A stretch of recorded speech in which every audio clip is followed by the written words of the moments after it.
Doctor ये बोलते हैं कि ये बीमारी 99.9% क्योरेबल नहीं है, रूमेटिक अर्थराइटिस। मैं कहता हूँ कि बीमारी 200% क्योरेबल है। आप उठ जाते हो, आपकी आंखें खुली हैं, मगर आपको बॉडी हिलाने में घंटा लग जाता है, आप दर्द से कराते हो। जो चीज आपको चैलेंज करती है ना, वही आपको चेंज करती है। अगर आप हिम्मत नहीं हारते ना, दुनिया की कोई ताकत नहीं जो आपको हरा सकती, किसी में है ही नहीं इतना। पंच तत्व है, भगवान मंदिर मस्जिद चर्च गुरुद्वारा में नहीं है, ये हमने प्रतिमा तो हमने बना रखी है।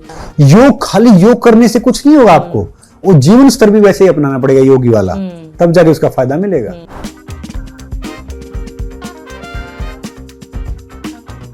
Welcome to our Sport Fit viewers. This is your one-stop platform where you get all the latest from the world of sports and fitness. Today on the podcast, we have a very, very special guest who is not just an icon in sports, but also in the world of fitness. We're talking of Sangram Singh. Sangram Singh is, of course, India's a very renowned wrestler, and now he's taking a leap at the age of 39 to MMA, mixed martial arts. Thank you so much संग्राम जी हमारे साथ जुड़ने के लिए। Republic podcast पे आपका स्वागत है। और आपके नाम में संग्राम है, और जीवन के तमाम संग्राम जो हैं, बैटल जो हैं, वो आपने लड़े हैं, देखे हैं, और उस पर आपने जीत हासिल करी। उनके बारे में हम आपसे जानेंगे, आपकी जर्नी, और साथ ही साथ आपकी फिटनेस मंत्र जो है वो सब हमारे दर्शकों के साथ आज आप साझा करें। थैंक यू जी, thank you for inviting me जी, और मुझे आपने बुलाया, बहुत बहुत आभार जी। सर, आपको बचपन में रूमेटॉइड अर्थराइटिस हुआ।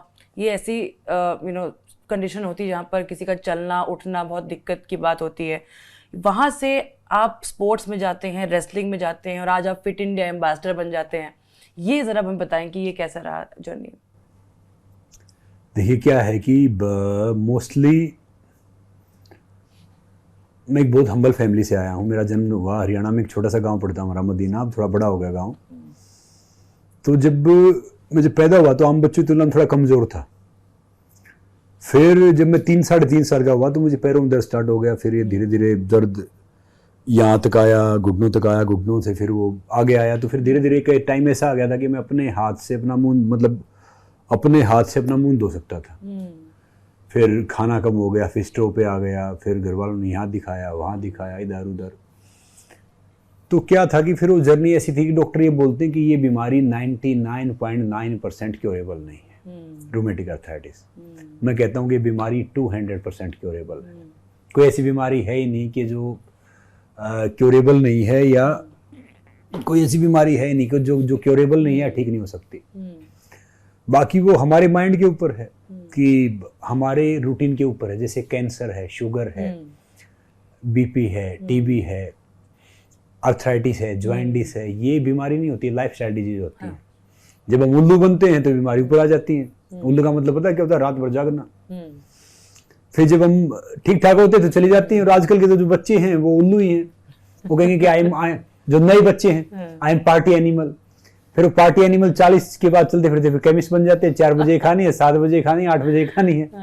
तो फिर मेरी माँ ने हार नहीं मानी, जहाँ से वो दिन में मुझे 12-13 बार मसाज करती थी। कभी तिल के तेल से, कभी मस्टर्ड ऑयल से, कभी देसी घी से, कभी आयुर्वेदिक ऑयल से। और डॉक्टर कहते कि इस बीमारी मसाज नहीं करना चाहिए। तो फिर वो उस हिसाब से नेचुरोपैथी से, आयुर्वेदा से, नॉर्मल वो करने से फिर ये थोड़ा मैं ठीक हुआ। और वहाँ पे रेसलिंग बहुत फेमस है। फिर धीरे धीरे हरियाणा में ना रेसलिंग बहुत फेमस है। मैंने गांव में मिट्टी कुश्ती देखी, पहलवानों थोड़ा घी मिल रहा, दूध मिल रहे, पैसे मिल रहे। तो मैंने तो काश यार मैं भी पहलवान होता, रेसलर होता। और एक रेसलर की रिस्पेक्ट बहुत है, क्योंकि क्रिकेट का बैट आता था 20-30-40 रुपए का। बैडमिंटन, टेनिस तो आज भी नहीं है वहाँ पे इतना। थोड़ा बहुत जो शहरों में बच्चे खेलते, गाँव में इतना नहीं है। और लंगोट आता था 5 रुपए का। कभी माँ ने सील दिया, कभी बहन ने सील दिया। तो एक शरीर अच्छा हो जाए, नॉर्मल अच्छा हो जाए, उसमें ऐसी जर्नी स्टार्ट की। और ये बीमारी तो मतलब मैं बता नहीं सकता, बहुत टफ थी। कि आप उठ जाते हो, आपकी आंखें खुली हैं, मगर आपको बॉडी हिलाने में घंटा लग जाता है, आप दर्द से कराते हो। जब धूप निकलती है फिर आप नेचर कॉल के लिए कहीं जाओगे लकड़ी के सहारे, नॉर्मली सहारे, तो आज भी मेरे पैर की उंगलियां टेढ़ी हैं। तो डॉक्टर कहते थे कि भैया ये चीज़ है, वो चीज़ है, मगर ठीक है, जो चीज़ आपको चैलेंज करती है ना वही आपको चेंज करती है। अगर सारी चीज़ें नॉर्मल रहे ना, और मैंने एक बात और बोली थी कि बगैर पागलपन के है ना कोई प्रतिभा नहीं है। पागलपन का स्पर्श किए बिना कोई प्रतिभा हो ही नहीं सकती। और मेरी जिंदगी में जो मेरा रिजेक्शन है वही मेरा मोटिवेशन है।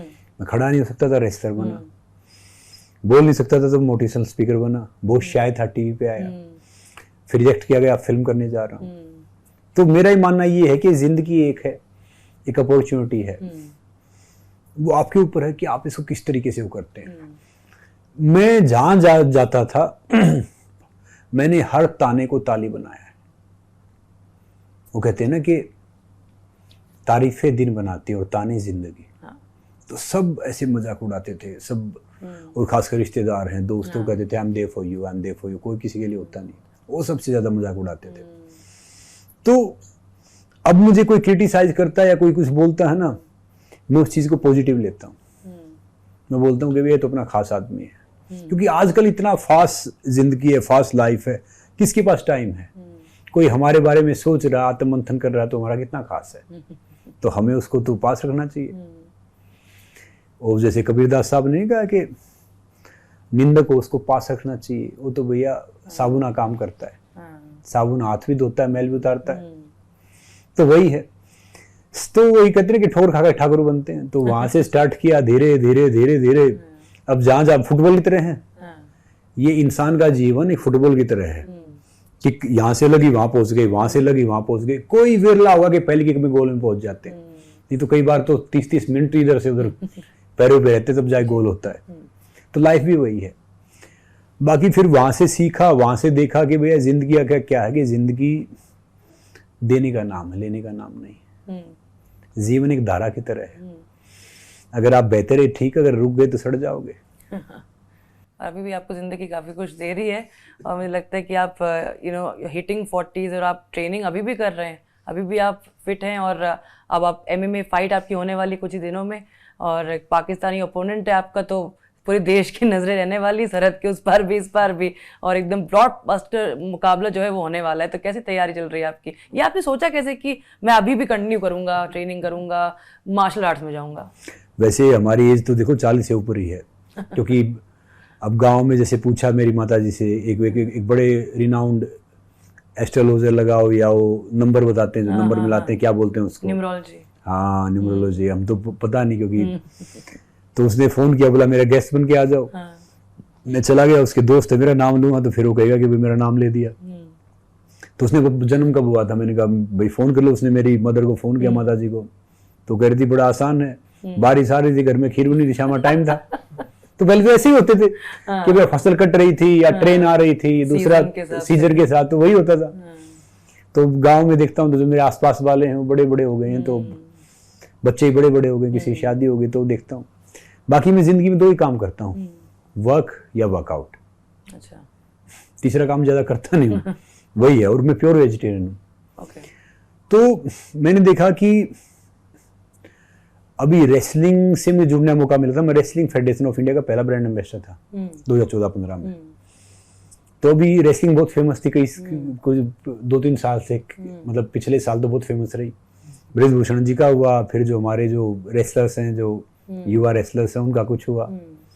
तो वो रेसलिंग पीछे आ रही थी। तो वो जो हो रहा था ना, वहां पे बैठे थे वो, मैं नहीं कहूंगा कि कौन सही कौन गलत है, मगर वो कुश्ती पीछे जा रही थी। किस वजह से? क्योंकि जब आप बैठते हैं कि रेसलिंग पे ऐसे एलिगेशन लगते हैं कि भैया सही पारदर्शिता नहीं हो रही, कोई मोलेस्टेशन का ये हो गया, कोई दूसरा हो गया, तो क्या होता है वो चीज़ पीछे जाती है। कोई भी विवाद होता है वो चीज़ आगे नहीं आती, वो विवाद से चीज़ हाईलाइट होकर पीछे जाती है। जैसे पहले कुछ मीडिया ने भी रेसलिंग को डिफरेंट लिया, पहले बोलते थे कि भैया 2 पहलवान बुला लाओ, 2 पहलवानों कर लाओ। तो क्या था कि पहलवान का अर्थ पता क्या होता है? पहलवान प्रथम, आवान माने हर चीज में। जो इंसान शारीरिक रूप से, मानसिक रूप से, अनुशासन रूप से प्रथम होता है वो पहलवान होता है। With the person is physically mentally discipline first, he और सी इज रेसलर। तो मुझे अनुराग जी से ही मेरी बात हुई, जो हमारे खेल मंत्री थे। बाकी ये सब हुआ यार, क्या करना चाहिए, ये वो है।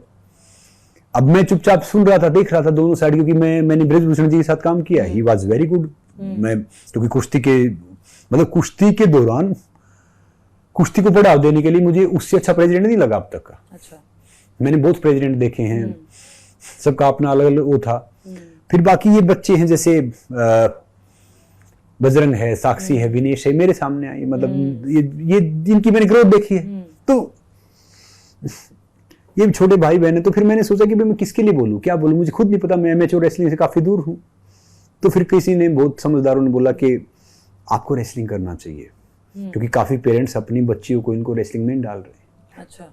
मतलब वो थोड़ा सा वो कर रहे हैं कि भाई रेसलिंग इतना सेफ नहीं है या ये नहीं है।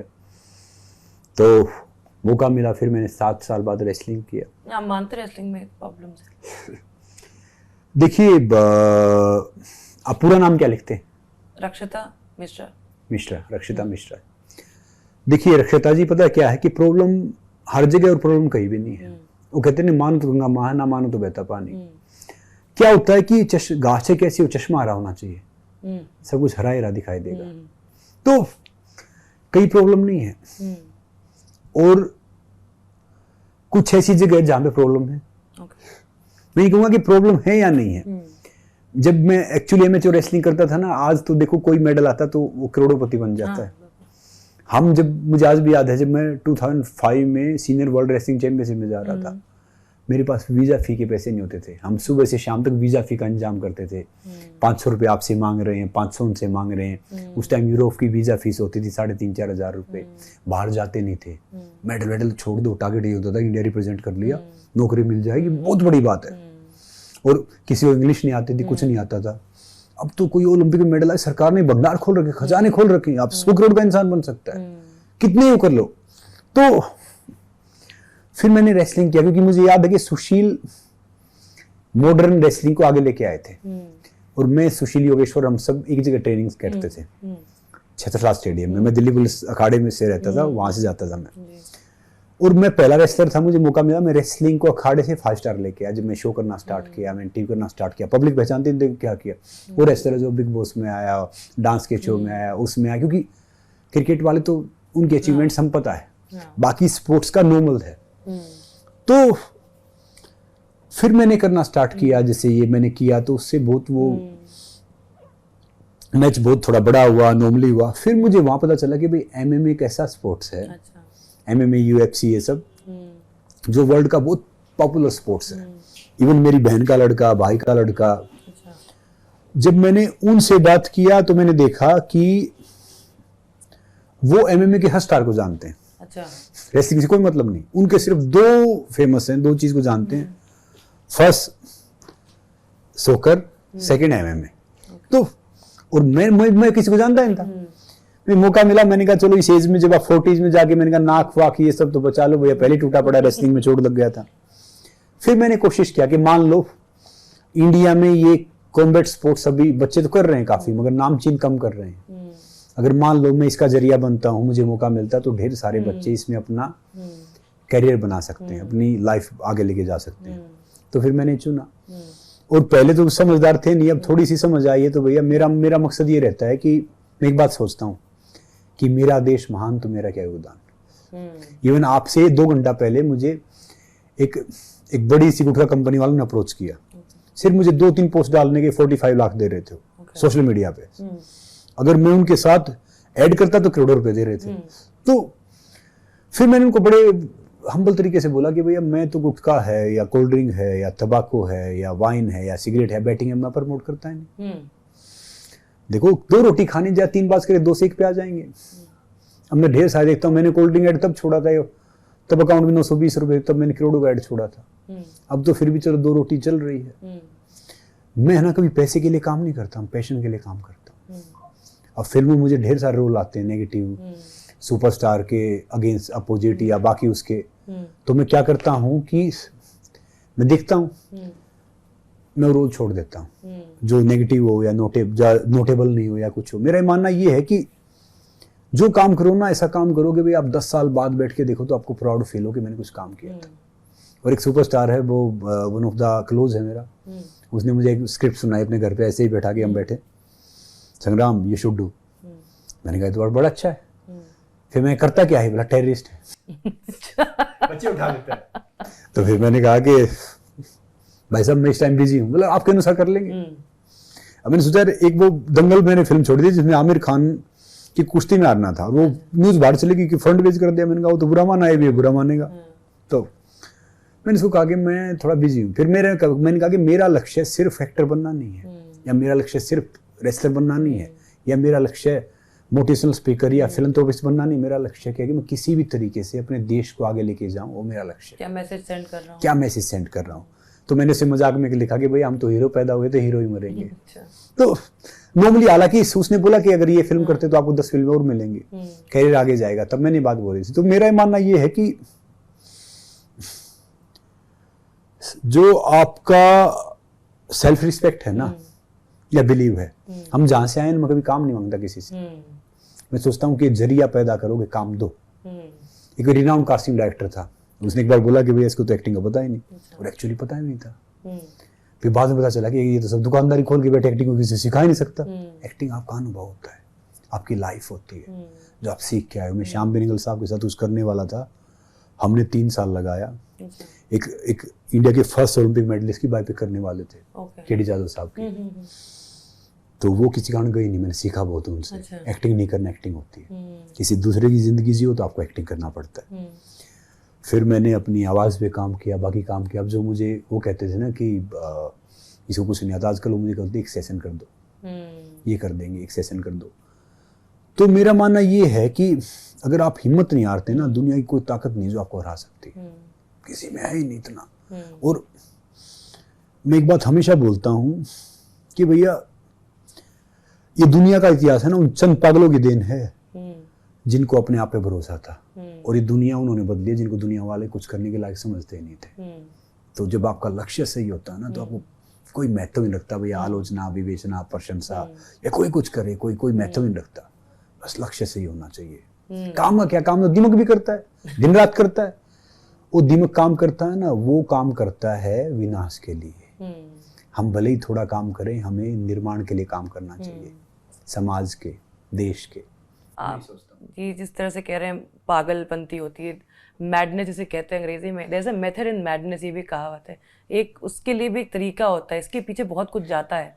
और यहाँ पर मैं शुरू करूँगी आपसे पूछना आपकी फिटनेस पे, जो कि हमने बात करी, आपने बड़ी आसानी से कह दिया कि हिम्मत की बात करी, देश की सोचने की बात करी, लेकिन इसके पीछे क्या कुछ जाता है, किस तरह से माइंड और बॉडी को आप प्रिपेयर करते हैं इन सब चीज़ों के लिए। पहले तो मैं शुरू करूंगी, जैसे आजकल बहुत लोग कहते हैं कि डाइटिंग को लेके अलग अलग तब सबकी ओपिनियंस हैं। कोई बोलता है कीटो करो, कोई कहता है ये वाली डाइट होती है, कोई कहता है कि हाई प्रोटीन डाइट है। आपकी क्या डाइट है, आप क्या मानते हैं कैसी डाइट होनी चाहिए, किसको क्या फॉलो करना चाहिए? रक्षिता जी, मैं आपको सच बताऊं कि दुकानदार ढेर सारे बैठे हैं।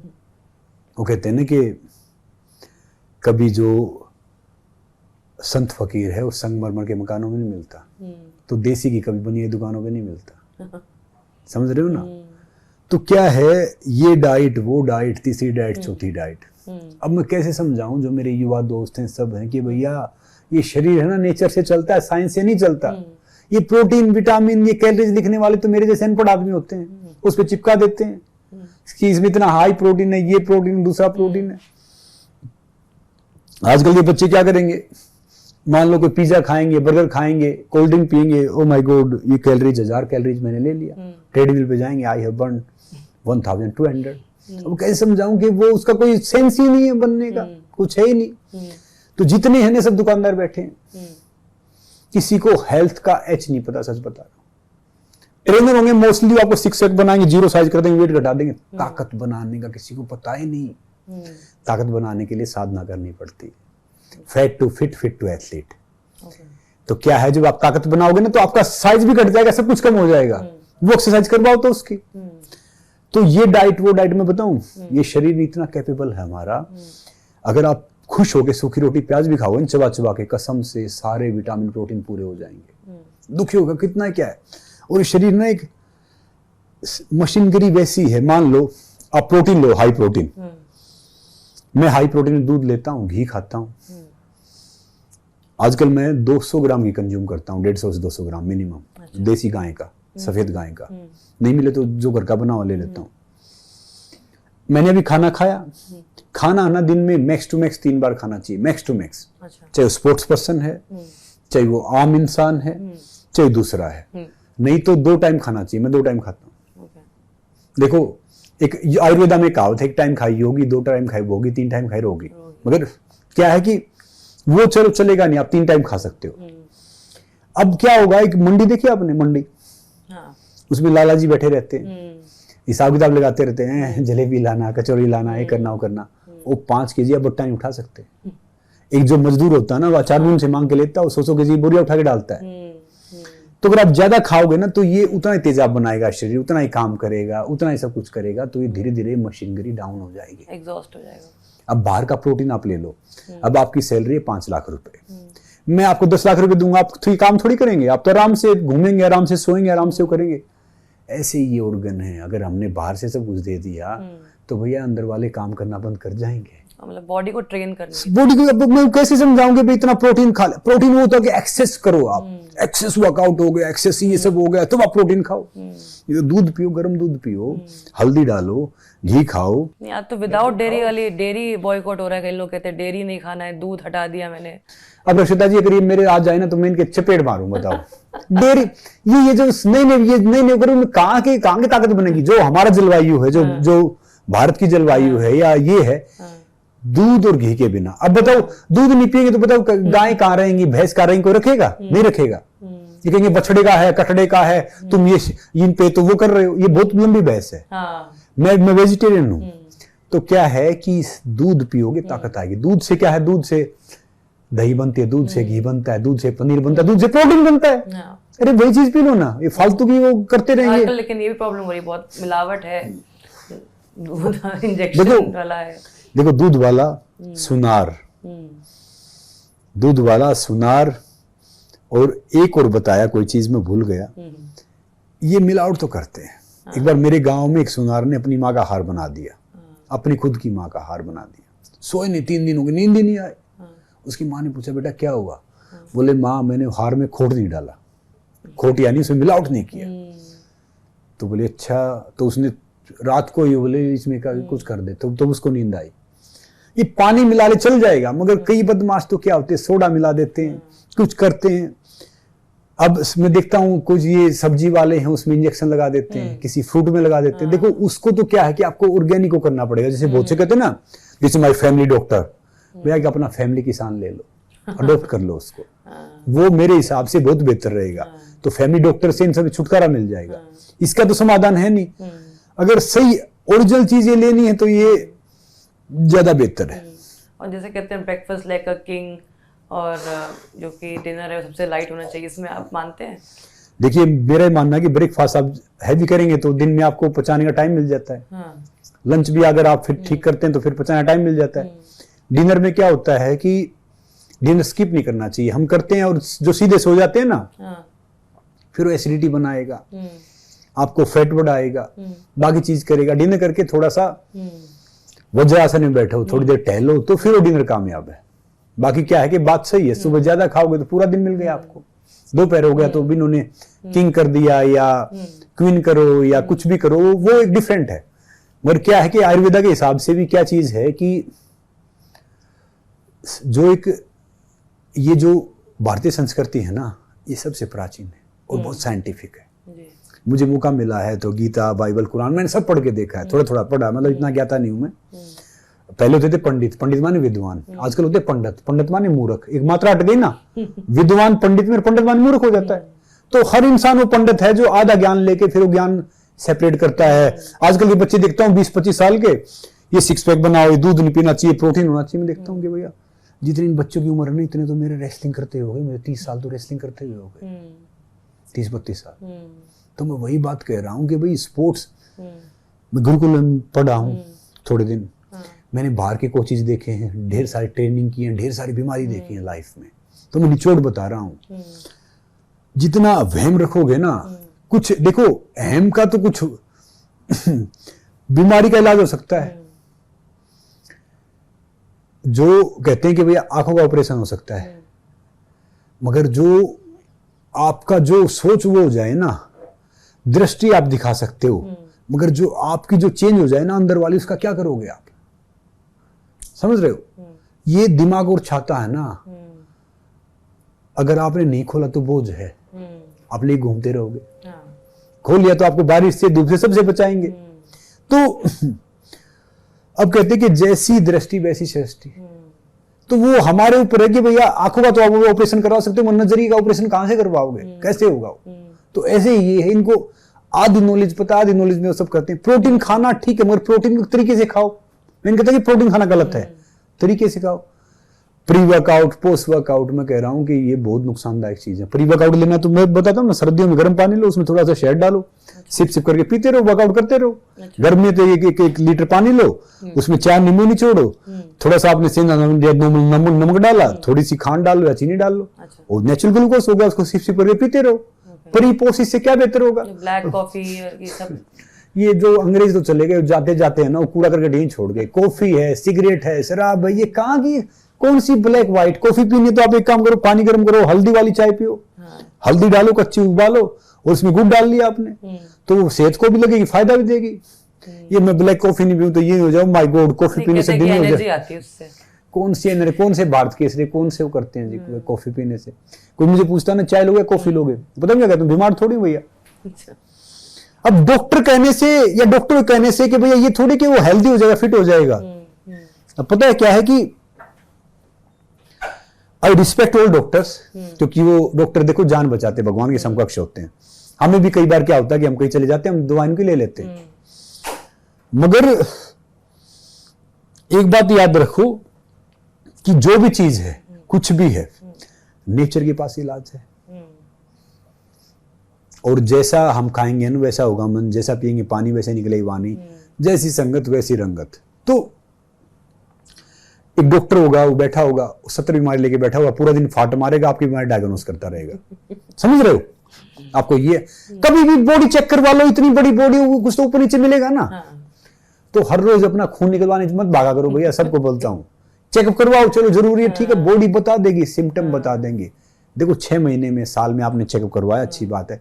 हर महीने आप एक खून यार देख खड़े रहोगे, वो पाइप लगवाए रहोगे, उसमें फायदा क्या है? तो तब जरूरत हो तब करवाओ। तो आपने शुरू में लाइफस्टाइल की बात करी, लाइफस्टाइल डिजीज की बात करी, लेकिन आजकल सबका जो है, लड़के लड़के सबके डिफरेंट हार्मोन्स हैं, एज के हिसाब से मेटाबॉलिज्म डिफरेंट है, और उस चक्कर में क्या होता है कि स्केड्यूल भी बहुत डिफरेंट है। हम लोगों को ही न्यूज़ में कभी शिफ्ट कुछ होती है, शूट कहीं है, उस पर डिपेंड करता है। तो उसमें जो आप कह रहे हैं सुबह ब्रेकफास्ट का टाइम या रात को सोने से पहले, ये सब चीज़ें कभी फॉलो नहीं हो पा रही हैं। मैं आपकी सही बात, मेरा भी वही है, मैं महीने में 25 दिन ट्रैवलिंग करता हूँ। हाँ। मगर क्या है कि मैं कभी रात का खाना नहीं छोड़ता, मैं तो सारा खाना खाता हूँ, मगर वर्कआउट जरूर करता हूँ अपने लिए। अब भी समझा रहा हूँ सबको, अपने लिए 30 मिनट, 1 घंटा, 1.5 घंटा निकाल लो, नहीं तो फिर डॉक्टर के उधर टाइम निकालना पड़ेगा, बाहर वेटिंग रूम में, और पैसे दे के आओगे। ये शरीर की रक्षा है ना, धन से ज्यादा कीजिए, शरीर की हिफाजत धन से ज्यादा कीजिए, नहीं तो फिर है ना धन भी आपके शरीर की हिफाजत नहीं कर पाएगा।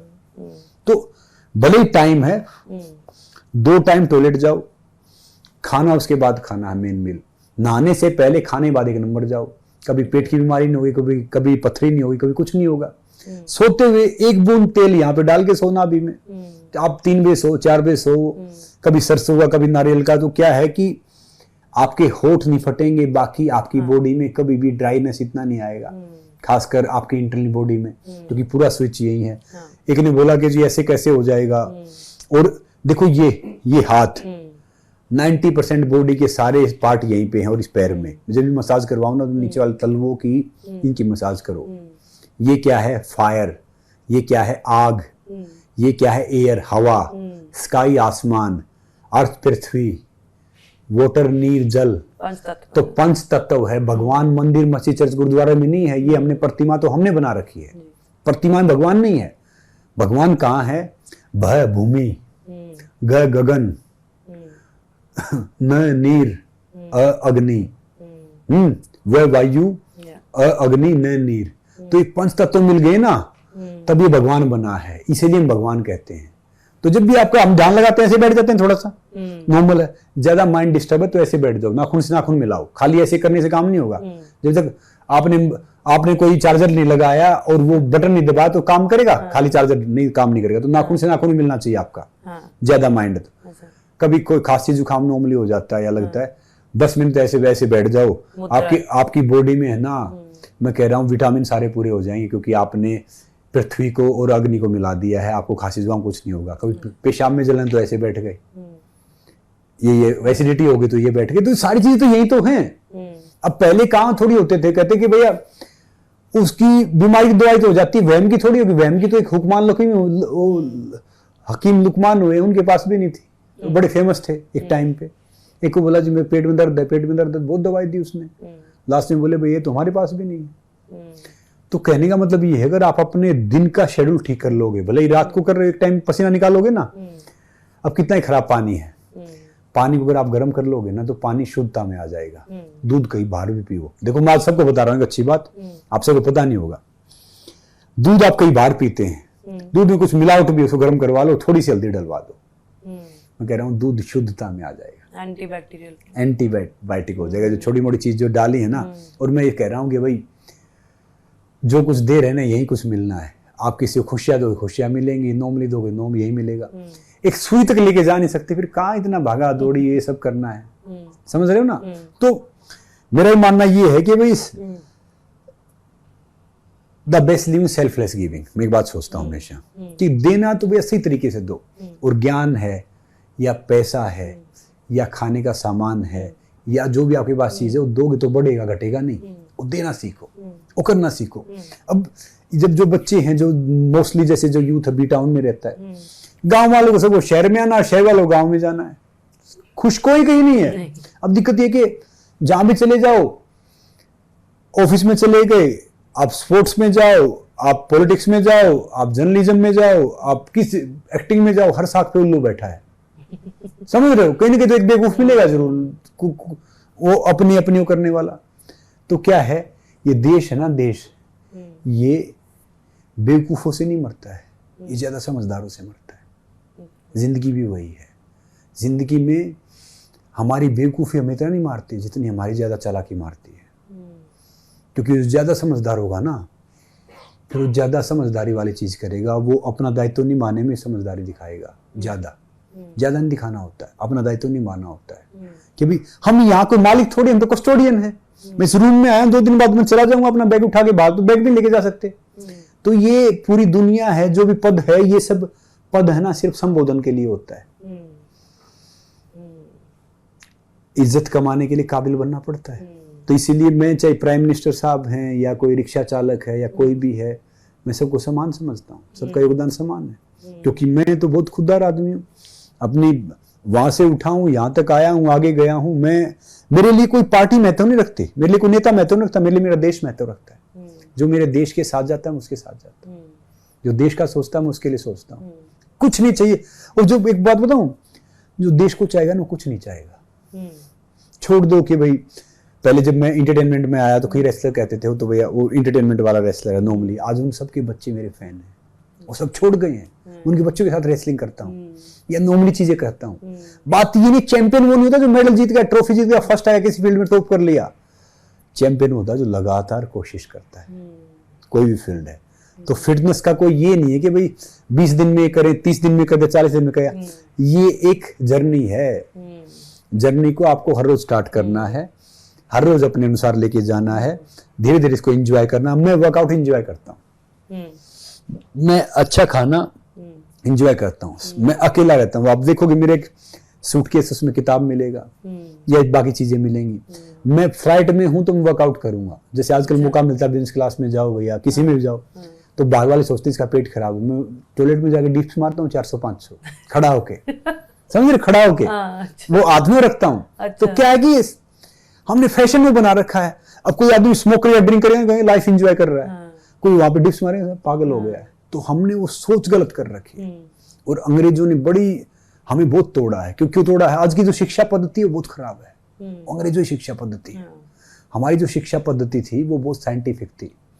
अब आज मुझे याद है, मेरे दादा परदादा कल मेरी माँ कह रही थी भैया ये चिड़िया है ना, चिड़िया गोरैया चिड़िया थी, वो लौट रही है तो कल बारिश आएगी। ये ऐसे हवा इधर उड़ रही है। तो साइंस पहुंची आज तक हमारी यहाँ पे, और बारिश आ गई। आज सुबह निकला तो बारिश थी। हाँ। तो वो देख के बता देते थे कि भाई बादल ये हो रहे हैं तो ये बरसेंगे। हाँ, ये सब हो गए। तो आजकल काम पहुंचे। मौसम विभाग बताता है कि आज बारिश नहीं होगी, समझो आराम से जाओ भाई आज बारिश होगी।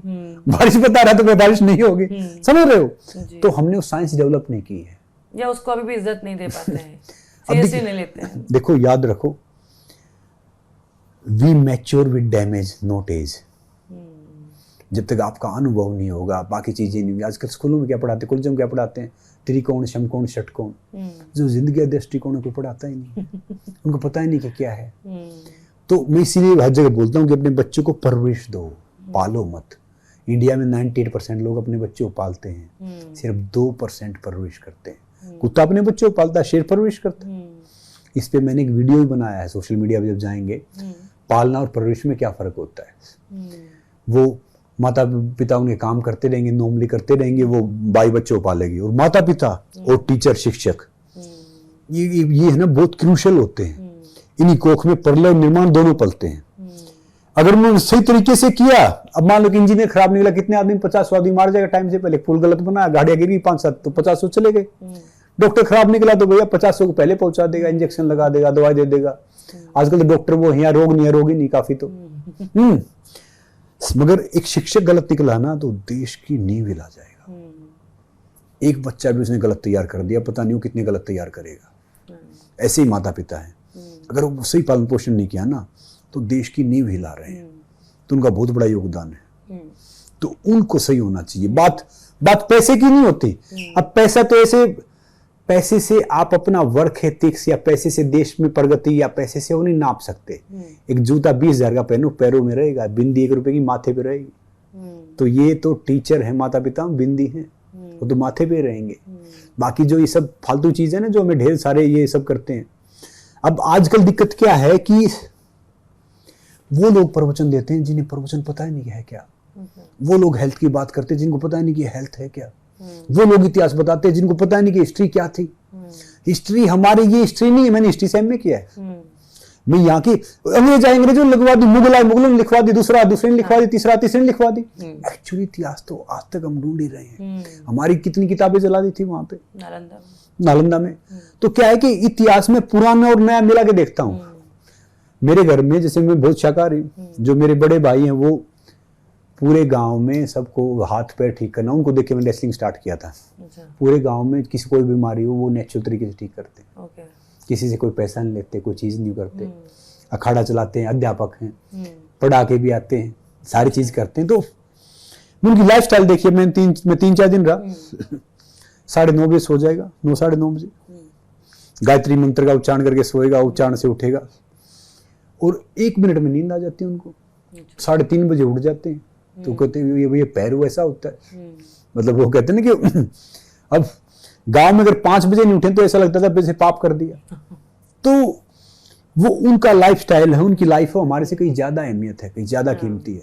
तो हमें क्या है कि फिटनेस का पहला पैमाना क्या है कि हमें हमारा रूटीन ठीक करना पड़ेगा, हमारी डाइट ठीक करनी पड़ेगी। तो आजकल ये हो रहा है ना, लाइफस्टाइल से बहुत चीज़ें हो रही हैं। मेंटल हेल्थ इश्यूज आते हैं, या फिर मैनेज नहीं कर पा रहे अपने आप को, या बहुत चीज़ें हो रही है, स्ट्रेस बढ़ रहा है यंग ओल्ड सबको। तो उस चक्कर में एडिक्शंस भी बढ़ जाते हैं।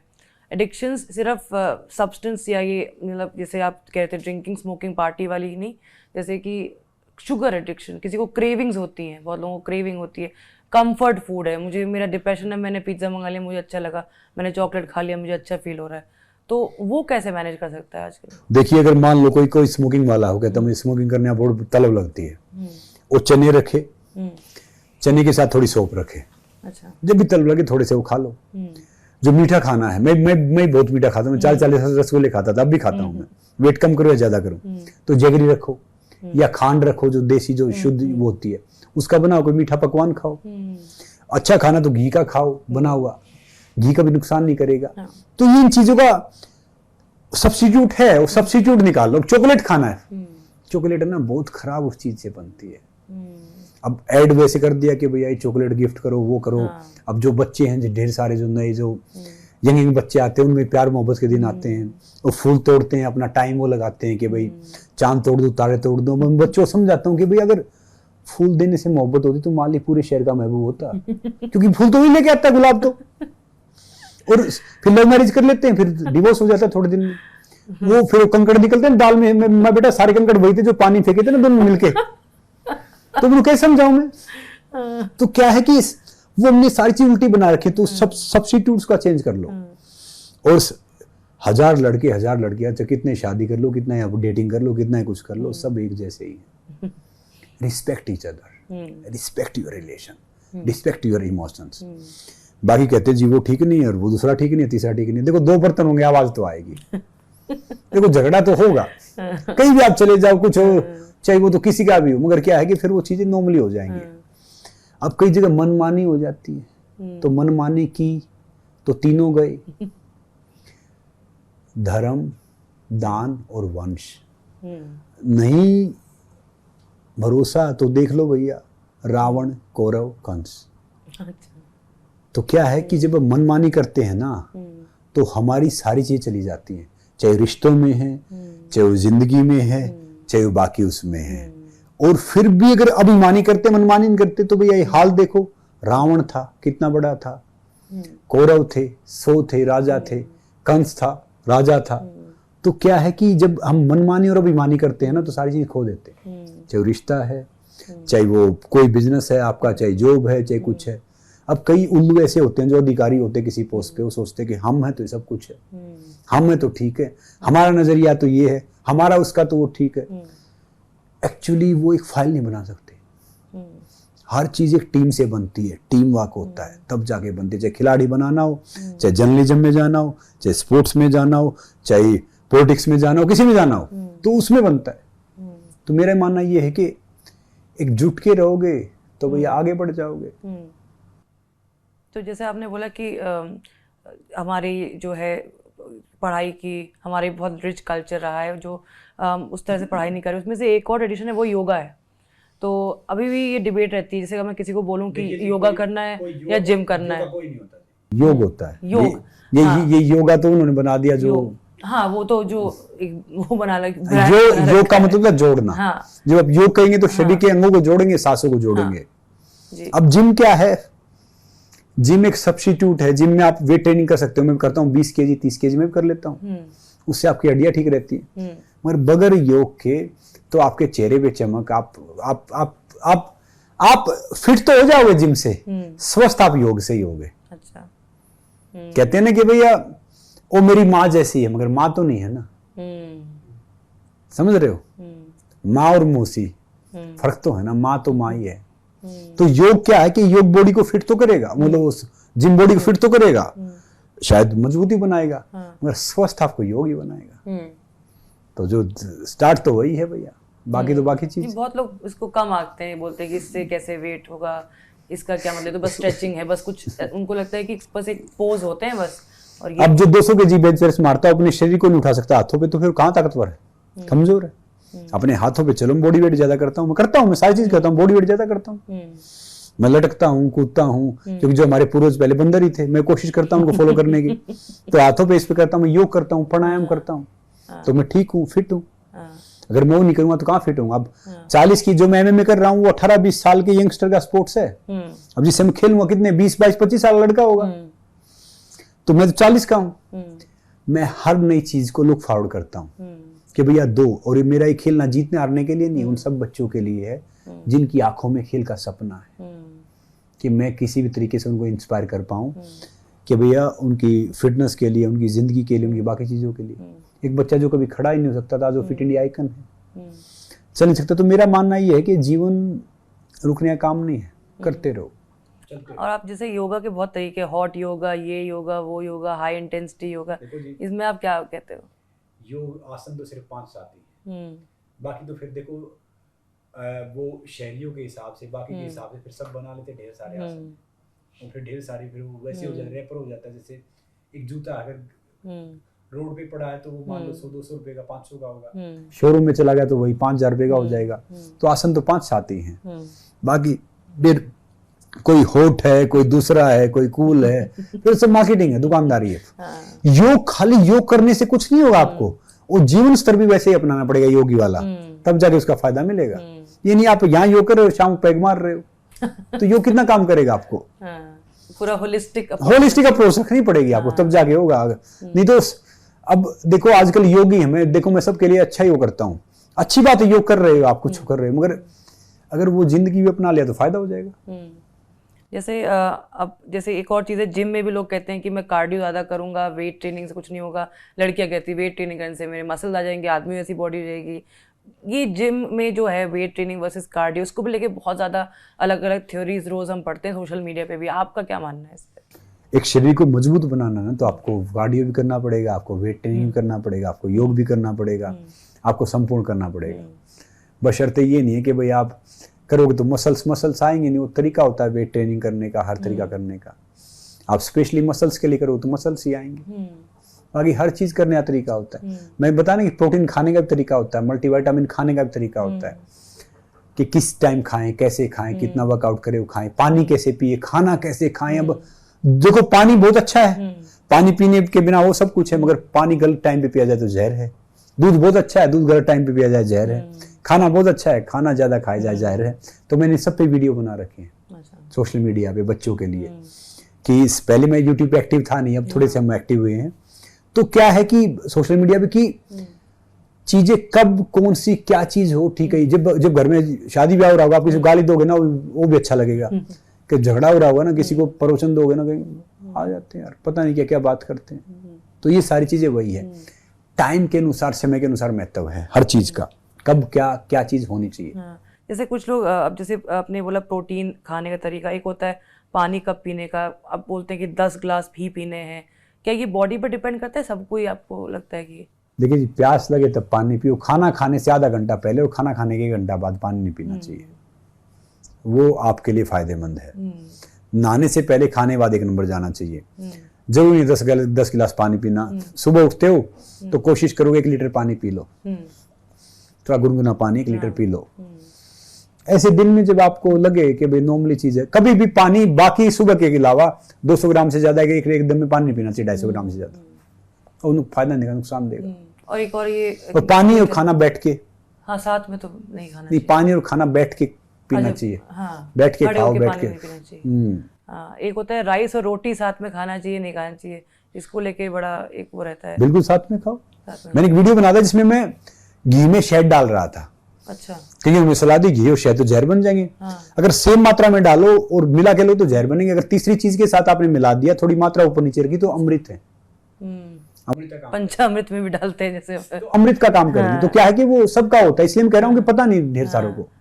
अब आप इतनी सारी चीजें बोल रहे हैं, तो आप बताइए कि आपने स्केड्यूल, जैसे आप ट्रैवल करते हैं, आपने बताया महीने 25 दिन, तो ऐसी कौन सी चीजें जो आप बिल्कुल ही छोड़ते जाए किसी भी कोने में दुनिया के? जी, मैं चाय कॉफी बिल्कुल नहीं पीता, नॉन वेज बिल्कुल नहीं खाता, अंडे बिल्कुल नहीं खाता, मांस मदिरा कोल्ड ड्रिंक दूर की बात है, बिल्कुल छूता भी नहीं। मैं अपने साथ में अपना देसी घी, अपना शहद, अपना गुड़, अपनी हल्दी, अपना नमक लेके चलता हूँ। तो ये सारी चीज मैं कहीं भी जाऊँ लेके चलूंगा। अब मैं बाहर जाऊंगा तो जो हमारा फिजियो, मैंने उसको पहले ही बोल दिया, गाय का घी लेके आना देसी, मेरे पास भैंस का, मेरी माता जी ने दे दिया, मैं गाय खाता हूँ। और साथ में भैया खांड लेके आना। तो मैं सारी चीजें वो करता हूँ, वर्कआउट करूंगा। अब इसके बाद अब हम जैसे रश हो रहा है, लेट हो रहे हैं, तो एक 2 प्रोग्राम हो रहा है, उसके बाद रात को आगे फिर वर्कआउट करूंगा। अच्छा। सुबह फिर वर्कआउट करूंगा। तो मेरा मानना वही है कि भाई रिफाइंड शुगर आप नहीं लेते? देखो जी, आजकल बोलते हैं कि मीठा मत खाओ, मीठा नहीं खाओगे ना स्किन खराब हो जाएगी, स्किन क्वालिटी, ताकत रहेगी। नहीं खाएंगे तो? मीठा नहीं खाएंगे, ताकत ही नहीं रहेगी। आप कह रहे हैं कि शुगर से एजिंग हो रही है। ये भगवान, ये कौन से लेके आना, कौन सा जवान मेरा हाथ पकड़ा उसको, मेरा अगर हाथ छुड़ा ले तो। बहुत थ्योरीज होती है, एक नहीं है। ये सब है ना, ये अपनी दुकानदारी चला रहे हैं। मीठा खाओ, मीठा खाने से ताकत आएगी शरीर में, स्किन चमकेगी। मेरी क्वालिटी कितनी अच्छी है। मैं शुगर बहुत से ज्यादा खाता हूँ, लड्डू खाता हूँ 10-10, मगर मीठे में खाओ, जगरी खाओ, मिश्री खाओ, खांड खाओ, ये मीठा लो, शहद खाओ, तो ये लो अच्छे स्रोत से। मैं ये खाता हूँ बहुत। अब भी लड्डू बनवाए, खांड डाल रखी है। मीठा छोड़ दे तो ताकत ही नहीं रहेगी आप में, फायदा क्या है? जो इंसान होगा उसका टेस्टोस्टेरोन चला जाएगा, औरत माँ बनने की क्षमता, बच्चे पैदा करने की क्षमता औरत में कम हो जाएगी। मीठा नहीं खाएगी तो क्या है कि ताकत नहीं रहेगी शरीर में। ताकत नहीं रहेगी तो फिर कहां से एक क्वालिटी, बाकी क्वालिटी कहां से मजबूत होगा? सॉल्ट को लेकर भी है, जैसे कि हिमालयन सॉल्ट लें कि पिंक सॉल्ट है कि। अब मैंने एक सॉल्ट देखा, उस पर लिखा हुआ 25 लाख साल पुराने हिमालय का नमक। मैं बड़ा प्रभावित हो गया भाई। उसके उल्टी साइड देखता हूँ कि एक्सपायरी डेट 23 जुलाई 2024। मतलब 25 लाख साल पुराना हिमालय और ये इतने एक्सपायर कर रहे हैं। तो वो समझ रहे दुकानदारी है ये सब। जो भी दिल मिले टाटा नमक खाओ, दूसरा नमक खाओ, सॉरी ये काट देना, जो भी दिल मिले कोई भी नमक खाओ। आप बाकी सेंधा नमक और मिल जाए तो अच्छी बात है, पिंक सोल्ट मिल जाए अच्छी बात है। गांव में हम सीधा नमक खा के आ गए जी। ये सब वहम की बात है कि ये खाओगे ताकतवर बनोगे। आप अपने शेड्यूल से, अपने एक्सरसाइज से, अपने खाने से वो ताकतवर बनाएगा। ये नमक और चीनी अच्छा खाओगे तो अच्छी बात है। बहुत से बोला कि भाई आजकल है ना गेहूं नहीं खाना है, ये नहीं खाना, व्हीट ग्लूटेन छोड़ दो, ये सब फालतू। ये अमेरिका यूरो का कल्चर हम अपना रहे हैं। यहाँ पे हम बचपन से गेहूं की रोटी खाते हुए आए, मिलेट खाते हुए आए हैं। ये सब खाओ। कोई आईसीयू में एडमिट है, वो फल फ्रूट खाएगा, अगर उसने रोटी एक टुकड़ा खा लिया ना तो उसकी जान बच जाएगी। तो भैया कभी भी मत छोड़ो। रात को रोटी खाने से उम्र लंबी होती है। अच्छा, रात को? हाँ, मैं खा के सोता हूँ, 1 घंटा बाद सो जाओ। अगर रात को खाली पेट सोए फास्टिंग करके 3 में चक्कर आ जाएंगे, गिर जाएंगे ऐसे। ज्यादा फैट पड़ता है भूखे रहने से, बॉडी पे जल्दी स्टोर करेंगे उसको बाद में। तो आप जिस तरह से आप ट्रेनिंग का बता रहे हैं, अपने ट्रैवलिंग का बता रहे हैं, सब कुछ आप छोड़ते नहीं, अपनी वर्कआउट जहाँ भी हो जैसे भी हो, लेकिन साथ ही में घर का माहौल भी वैसा होना चाहिए। आपकी वाइफ वो एक्टर है, चूँकि उन्होंने लाइफस्टाइल डिफरेंट देखा है मुंबई में, अब वो आपके साथ रहती हैं तो कैसे एडजस्ट कर पाती हैं ये देसी तरीका खाने का, वर्कआउट का? अब क्या है कि मैं जितना योगा नहीं करता जितना योगा वो करते हैं। अच्छा। अब वो अपनी वापसी कर रहे हैं किसी प्रोजेक्ट से। अच्छा। तो काम कुछ भी करो, अगर आपका हेल्थ सही है तो बाकी सही है, नहीं तो 2, 4, 5 साल बाद जब आपका शरीर सही नहीं है ना आप जिंदगी का मजा ले सकते, ना आप खाने का मजा ले सकते, ना आप किसी चीज का मजा ही नहीं ले सकते, इंजॉय नहीं कर सकते, तो फायदा क्या उसका है? तो शरीर ना। तो बहुत से मैं देखता था जो शाम को कहते थे ये जिंदगी है, जो पीते थे, अब पीते तो आज भी हैं, आज दवाई पीते हैं तो उस टाइम दारू पीते थे, बाकी चीज करते थे। तो क्या है कि सही चीज खाओगे तो सही चीज रहोगे। अब हम 40 में से आप मुझे 10 साल बाद मिलोगे, मैं इससे यंग मिलूंगा आपको, समझे ना? तो क्या है कि वो आपके उस पे है। अब मेरी एज से 40 है, 45 है, 39 है, 42 है, कोई फर्क नहीं पड़ता। मेरी बॉडी एज कितना, 14-15 साल, मैं उसको एंजॉय करता हूँ। तो जैसे कैफीन एडिक्शन हो जाता है या जरूरत, जैसे मुझे लगता है कि मैं बिना चाय के शायद ये इंटरव्यू से पहले मेरा दिमाग जागा नहीं रहेगा, ऐसे ये किस तरह से इसको कॉम्बैट कर सकते हैं? देखो जी, वो क्या है कि कोई बीमारी है, बाकी चीज है ना 90% यहाँ पे होती है, 10% यहाँ पे होती है। तो आपने साइकोलॉजिकल ले रखा है।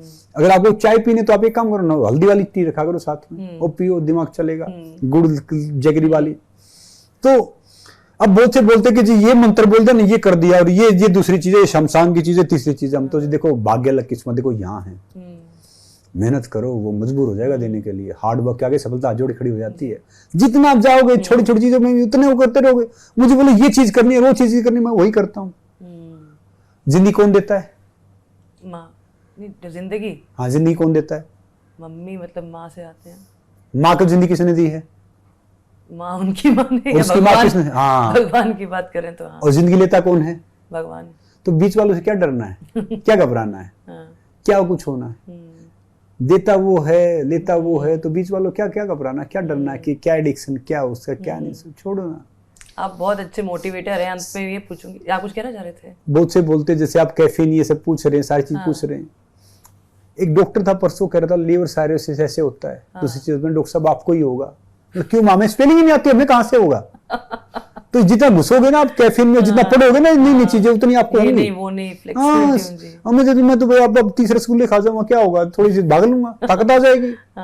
ये खाने से वो हो जाएगा, वो खाने से ये हो जाएगा। तो वो कहते कि खाना पीना जीने ना, के जीना खाना पीने लाना, तो उसका मीन खाना पीना मर जाता। तो भैया जीना और खाना पीना उतना होना चाहिए जितना जी जाए, फ्यूल हो जाए, और जीना उतना कि खाना पीना थोड़ा सा हो जाए। बस ये थोड़ी कि इसी पे रहो, उसी पे रहो, उसी पे रहो। ऑब्सेस नहीं होना किसी। हाँ, ऑब्सेस किस चीज से होना? जो खुश हो जाए तो आप खुश हो गए, दिल करे वो खा लिया, दिल करे तो सो लिया, दिल करे तो पानी पी लिया, दिल करे तो वो कर लिया। कहाँ इतना घबराना है?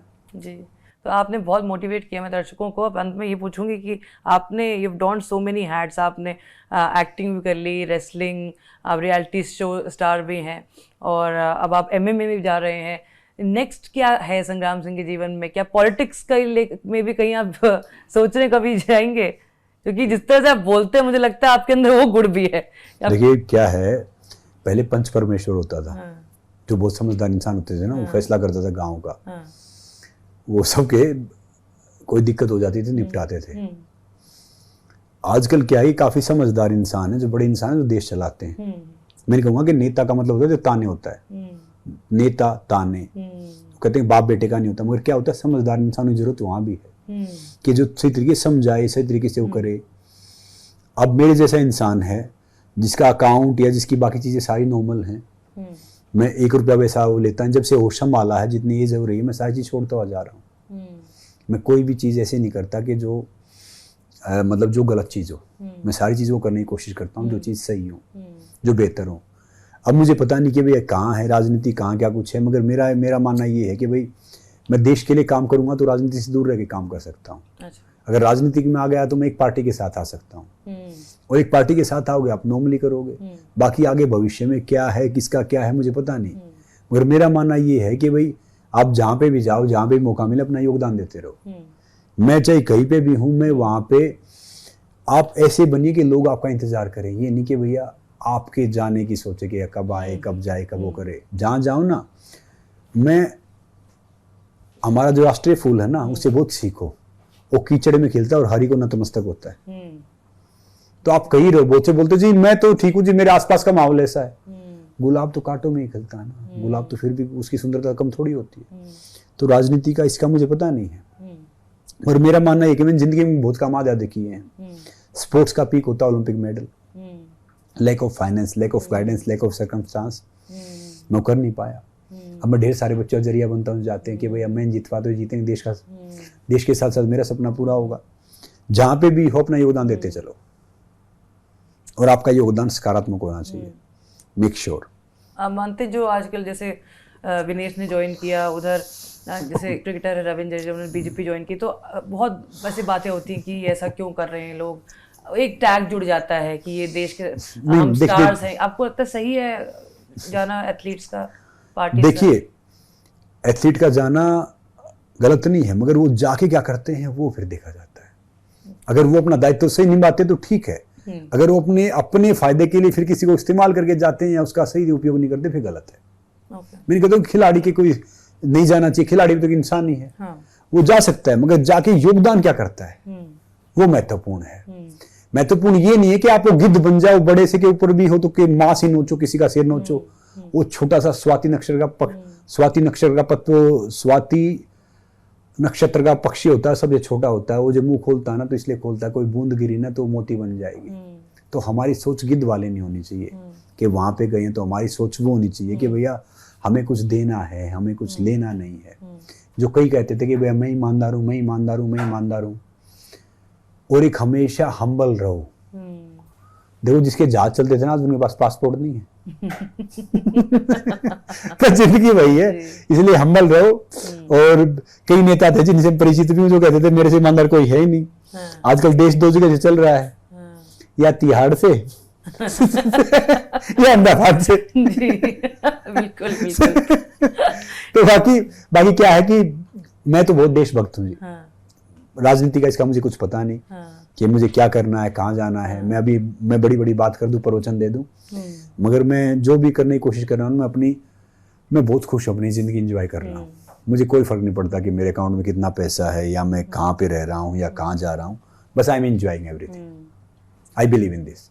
और हमने भी बहुत एंजॉय किया आपके साथ ये गुफ्तगू। Thank you so much. बेबाकी से हमेशा आप बात करते हैं और आज भी किया, और हमारे दर्शकों को भी काफ़ी ज़्यादा आज मुझे लगता है काफ़ी इंसाइट्स, काफ़ी स्पिरिचुअल ज्ञान भी, फिटनेस का ज्ञान भी, करियर, सब कुछ कवर कर दिया है। थैंक यू सो मच संग्राम जी, और बहुत बहुत आपको शुभकामनाएं आपकी MMA फाइट के लिए। धन्यवाद रिपब्लिक टीवी से बात करने के लिए। Thank you so much. और अर्नव जी को मेरे नमस्ते बोलना। जी बिल्कुल। बोलना, उनको बहुत मिस करते हैं।